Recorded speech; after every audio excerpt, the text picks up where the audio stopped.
After my last escape attempt and losing my acquaintances, I was taken out of my cell and escorted to a large elevator with a door that looked similar to that of a garage's. The inside of the elevator was so large that it could fit nearly 14 heavily armored guards.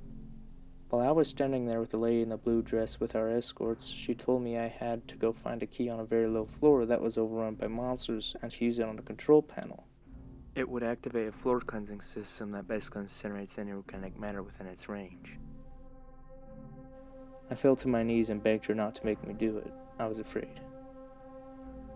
I was then stood up and taken into the elevator by the escorts. They removed my cuffs, gave me a small flashlight, and walked out.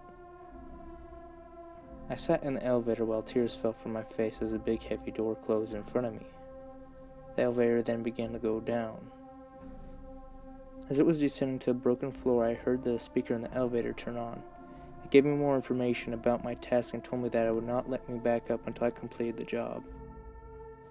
The elevator soon came to a stop. Then it opened to this long dark hallway that was dimly lit by the lights from the elevator. I knew if I stayed in there nothing would happen until I was found and killed by whatever lurked on the floor, so I got to move on. As I moved along the wall of the place, I found the rotting corpses of what once were men. They looked like they spent their last moments fighting monsters. I made sure to use my light as little as possible to be sure I couldn't be detected by anything. I may have been afraid of the dark, but I was more afraid of being found by something that wouldn't spare me for a second.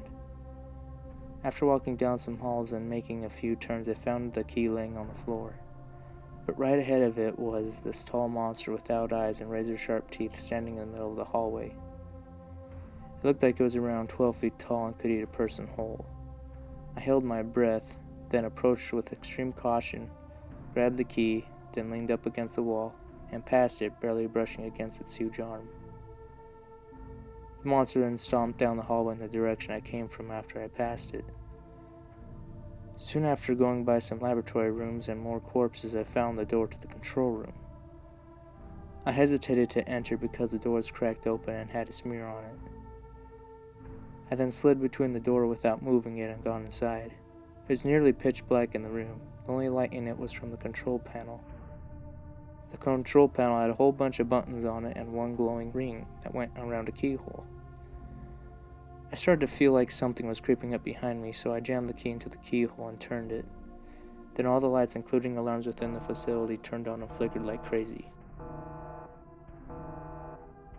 I knew I had 1 minute to get out before I'd be incinerated with every single thing on the floor, so I jumped out of the room and slammed the door shut and whatever might have been behind me. Then I sprinted down the halls with all my might as I heard the shrieks and stomps of many monsters.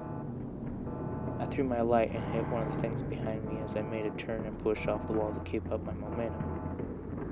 About 50 seconds later, I saw the big monster from earlier and slid between his legs as he almost grabbed me.